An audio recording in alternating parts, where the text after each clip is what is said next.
Assalamualaikum warahmatullahi wabarakatuh. Perkenalkan, kami dari kelompok 6. Kami ingin menjelaskan tentang leadership. Bersama dengan rekan saya, yaitu Dia Ayu Puspita NPM 040, Jeremy Alexander NPM 049, Gemintang Aksa NPM 071, dan dengan saya sendiri, Kalista Harni Putri NPM 076. Topik yang akan kita bahas hari ini, yang pertama, apa yang dimaksud dari leadership? Kedua, siapa pelaku leadership? Ketiga, mengapa kita harus memiliki leadership skill? Keempat, di mana kita bisa menerapkan leadership skill? Kelima, kapan kita harus menggunakan leadership skill? Keenam, bagaimana cara agar memiliki kemampuan leadership? Pengertian dari leadership. Leadership berasal dari serapan bahasa Inggris yang berarti kepemimpinan. Kata leadership memiliki kata dasar leader berarti pemimpin, serta kata to lead yang keduanya mengandung beberapa arti yang saling berhubungan, yaitu bergerak lebih awal, berjalan di awal, mengambil langkah awal, berbuat paling dulu, memelopori, mengarahkan pikiran-pikiran orang lain, membimbing, dan menggerakkan. Leadership atau kepemimpinan merupakan sebuah kemampuan menggerakkan, memberi motivasi, dan mempengaruhi orang-orang agar bersedia melakukan tindakan-tindakan yang terarah pada pencapaian tujuan melalui keberanian mengambil keputusan tentang kegiatan yang harus dilakukan. Prinsip kepemimpinan menurut Kyai Hajar Dewantara, I Ngarso Sungtulodo. Sangat sederhana, pemimpin berada di depan untuk menjadi panutan dan teladan bagi yang lain, memberikan arah kemana seluruh organisasi atau tim melangkah, apa yang ingin dicapai, atau seperti apa pada akhirnya organisasi yang dipimpinnya. Ing Madyo Mangunkarso, bahwa seorang pemimpin berada di tengah-tengah anggotanya untuk membangun kehendak, keinginan, atau spirit organisasi. Dengan kata lain, berada di tengah-tengah untuk membangun passion, motivasi, atau lebih tepatnya menginspirasi pengikutnya. Tuturi Handayani, pemimpin berada di belakang dan memberikan dorongan pada pengikutnya. Dengan berada di belakang, seorang pemimpin memberikan jalan, keleluasaan, dan memberikan kepercayaan pada pengikutnya. Dengan berada di belakang, pemimpin juga dapat mengobservasi pengikutnya. Siapa pelaku leadership? Seperti yang sudah dijelaskan sebelumnya, seseorang yang memiliki leadership yang baik dapat disebut juga sebagai leader atau pemimpin. Seseorang yang sudah memiliki leadership skill tentu bisa menjadi leader di dalam konteks apapun, apakah itu di level personal, sosial, atau profesional. Sehingga, memiliki karakter leadership adalah hal pertama yang harus diketahui dan dipelajari. Kita percaya bahwa pada dasarnya semua orang adalah leader. Meskipun belum mempunyai anak buah, minimal dia harus mampu memimpin dirinya sendiri dulu sebelum mampu memimpin orang lain. Leader memang dapat dibentuk dan dikembangkan, dan semuanya dimulai dengan mempelajari bagaimana menjadi pemimpin bagi diri sendiri dengan efektif atau biasa disebut self-leadership, yang pada dasarnya adalah kemampuan untuk memanage dan melead diri sendiri. Mengapa kita harus memiliki leadership skill? Setiap orang sebenarnya memiliki bakat kepemimpinan. Namun, kesuksesan mengembangkan kemampuan kepemimpinan tentu tergantung kepada pribadi masing-masing dalam mengembangkan dan mempraktekkan bakat kepemimpinan yang dimilikinya.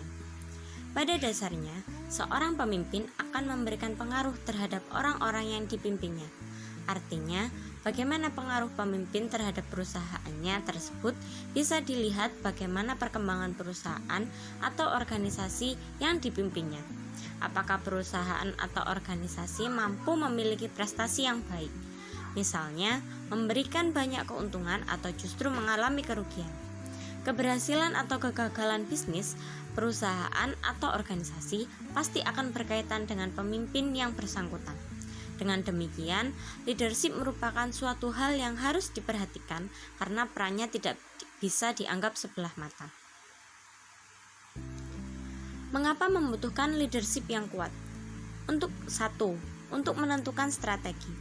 Seseorang pemimpin bertanggung jawab menentukan arah perkembangan kegiatan berikutnya. Berapa lama waktu yang akan diperlukan untuk menuju goals yang akan dicapai. Yang kedua, agar berorientasi pada solusi. Setiap organisasi maupun bisnis tidak akan mungkin selalu berjalan mulus. Pastilah akan mengalami banyak kendala dan permasalahan. baik dari segi internal maupun eksternal. Disinilah seseorang yang memiliki jiwa pemimpin dibutuhkan.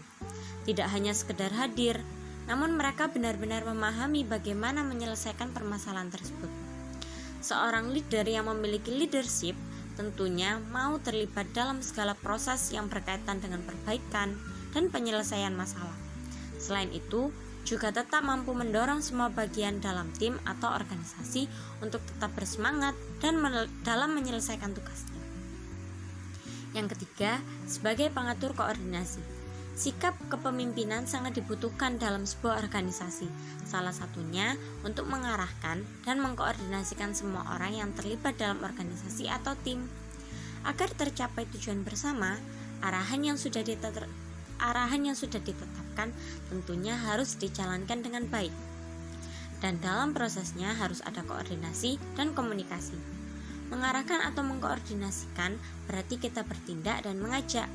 Tindakan tersebut juga berarti kita mulai membangun tujuan, membangun tim pelaksana, dan membangun sistem dalam suatu organisasi. Hal ini juga berarti kita sedang mengarahkan segala kemampuannya untuk menarik orang-orang yang bisa dijadikan tim dalam tim yang solid agar tujuan organisasi bisa tercapai. Selanjutnya, saya akan menjelaskan di mana kita bisa menerapkan leadership skill. Yang pertama adalah lingkungan keluarga. Dr. Helmawati menjelaskan, ayah sebagai kepala rumah tangga memiliki kekuasaan tertinggi dalam keluarga. Namun demikian, kekuasaan tertinggi tentunya tidak diperuntukkan untuk menindas atau menyengsarakan anggota keluarganya. Namun, dengan kekuasaan tersebut, seorang pemimpin hendaknya melindungi dan bertanggung jawab terhadap seluruh anggota keluarganya, hingga tentram, selamat, dan sejahtera. Maka dari itu, suami sebagai pemimpin dalam keluarga harus mampu mengarahkan perilaku anggota keluarganya ke arah pencapaian suatu tujuan tertentu yang lebih baik. Pengarahan dalam hal ini berarti menyebabkan anggota keluarga bertindak dengan cara tertentu atau mengikuti arah tertentu. Yang kedua adalah di perusahaan. Dalam perusahaan, leadership adalah sebuah skill yang sangat dibutuhkan. Walaupun dalam sebuah perusahaan, leadership memang cenderung dimiliki oleh seorang atasan. Tetapi, skala lebih kecilnya, leadership ini juga harus dikuasai oleh masing-masing pegawai. Sebab, kepemimpinan dalam ranah pribadi juga dapat meningkatkan kinerja. Inilah kiat-kiat yang bisa Anda gunakan ketika mengaplikasikan sebagai pemahaman leadership adalah kunci keuntungan. Yang pertama adalah pacu perkembangan setiap karyawan. Yang kedua, praktek bukan hanya omongan. Yang ketiga adalah meringankan tapi hasil efektif, dan seterusnya. Yang ketiga adalah organisasi. Kepemimpinan dalam organisasi adalah sebuah proses di mana seorang pemimpin mempengaruhi dan memberikan contoh kepada pengikutnya dalam upaya mencapai tujuan organisasi. Contohnya seperti ikut terlibat anggota di dalam menyelesaikan sebuah masalah, berdiri paling depan ketika ada suatu masalah, selalu berbicara secara optimis tentang masa depan perusahaan, dan lain-lain. Kapan kita harus menggunakan leadership skill? Yang pertama, di dalam berorganisasi. Sebagai ketua dalam sebuah organisasi, Anda harus memiliki dan menggunakan skill leadership sebaik mungkin. Karena manfaat dalam memiliki skill leadership tersebut adalah untuk menumbuhkan rasa kepercayaan diri terhadap sebuah tim atau organisasi dan meningkatkan produktivitas kerja sebuah tim atau organisasi. Yang kedua, di dalam suatu perusahaan. Ketika Anda menjadi pengusaha nanti, Anda harus mengarahkan anak buah Anda untuk mengerjakan sesuatu sesuai dengan tujuan perusahaan Anda. Disinilah pentingnya memiliki skill leadership, karena untuk mengarahkan anak buah Anda mengerjakan sesuatu sesuai dengan tujuan perusahaan, Anda harus mempunyai komunikasi yang bagus, integritas yang baik, dan mampu membuat keputusan dengan baik, yang dimana hal tersebut harus dimiliki oleh seorang pemimpin atau leader. Bagaimana cara agar memiliki leadership skill, khususnya bagi mahasiswa? Yang pertama, sering menjadi ketua organisasi dan kegiatan di kampus. Ketika menjadi mahasiswa, Anda akan menemukan berbagai macam organisasi mahasiswa, mulai dari badan eksekutif mahasiswa sebagai organisasi tertinggi, himpunan mahasiswa fakultas, dan beragam unit kegiatan mahasiswa atau UKM. Setiap organisasi dan ekstrakurikuler di kampus tersebut seringkali mengadakan kegiatan-kegiatan. baik di dalam maupun di luar universitas. Di organisasi dan acara-acara tersebutlah Anda dapat belajar untuk menjadi seorang pemimpin. Jangan ragu untuk sesekali mengajukan diri menjadi ketua pada beberapa kegiatan, agar dapat melatih jiwa kepemimpinan Anda dengan sering berkomunikasi dengan baik orang, berdiskusi, dan memecahkan masalah. Yang kedua, mengikuti seminar dan pelatihan kepemimpinan. Ada prinsip-prinsip tertentu yang harus dikuasai agar seseorang dapat menjadi pemimpin yang baik. Teori-teori tentang leadership tersebut bisa didapatkan di berbagai seminar dan pelatihan kepemimpinan yang sering diadakan di lingkungan kampus. Pada acara-acara bertema kepemimpinan tersebut, Anda dapat belajar langsung dari pembicara-pembicara hebat yang sudah teruji kemampuannya dalam hal menjadi pemimpin.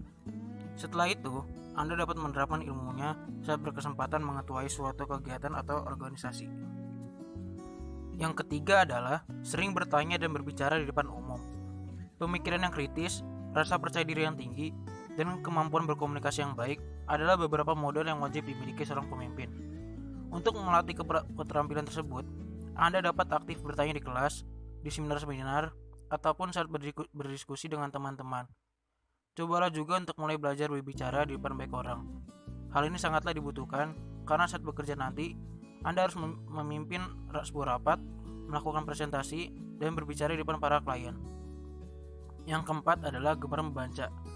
Cara selanjutnya untuk melatih jiwa kepemimpinan adalah dengan banyak membaca, karena seorang pemimpin haruslah memiliki wawasan yang luas, sehingga pikirannya lebih terbuka dan cara pandangnya tidak sempit. Bagaimanapun, saat menjadi seorang pemimpin, Anda akan berkomunikasi dengan banyak orang. Jangan sampai Anda tidak memahami apa yang dibicarakan oleh lawan bicara hanya karena Anda jarang membaca sehingga kurang informasi. Selain itu, dengan memiliki pandangan yang luas, Anda akan lebih mudah dalam menghadapi perbedaan pendapat dari orang-orang yang Anda pimpin saat berada dalam forum diskusi. Dan yang kelima adalah aktif dalam kegiatan-kegiatan sosial. Mengikuti kegiatan-kegiatan sosial seperti menjadi relawan di desa terpencil, aktivis pencinta hewan, dan relawan bencana alam juga merupakan salah satu cara untuk melatih jiwa kepemimpinan. Tidak dapat dipungkiri bahwa kegiatan-kegiatan berbau sosial tersebut akan menumbuhkan rasa empati pada diri Anda. Pemimpin yang tidak memiliki rasa empati akan gemar memberi perintah dan hanya ingin tahu beres saja. Ia tidak akan selalu memikirkan perasaan dan kesulitan yang dialami bawahannya. Sebaliknya, pemimpin yang memiliki rasa empati yang tinggi akan selalu berusaha merasakan apa yang dirasakan karyawannya, sehingga keputusannya akan lebih bijaksana. Sekian pemaparan materi tentang leadership dari kelompok kami. Terima kasih atas perhatiannya. Kurang lebihnya mohon dimaafkan. Wassalamualaikum warahmatullahi wabarakatuh.